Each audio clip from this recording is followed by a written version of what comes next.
Former players have told me it's bigger for fans than it is players. But I feel like no matter what side you're on, as a player, like this game is a very, very big deal to a lot of people.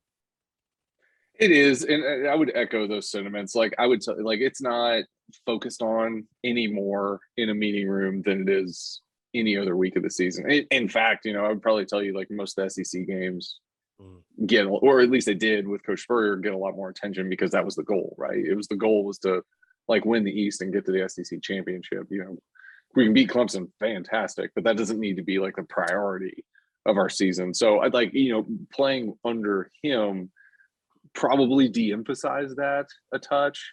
But I mean, it was more looked at as like just kind of a cherry on top, right? Like, let's knock these goals out first. You get those done, or if you don't get those done, all right, now like this is what you're playing for. And so, certainly that pressure exists just because of the size and scope of it.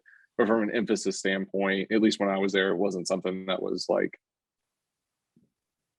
emphasized more than the other games were, I would say.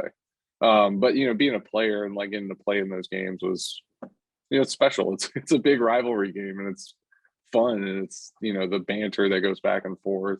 Because I knew a lot of guys that played on the Clemson teams, and it was fun, spirited banter when you go back for Thanksgiving and Christmas and kind of all the extracurricular events that happen around that in like a social setting. But from an internal standpoint, it wasn't any different.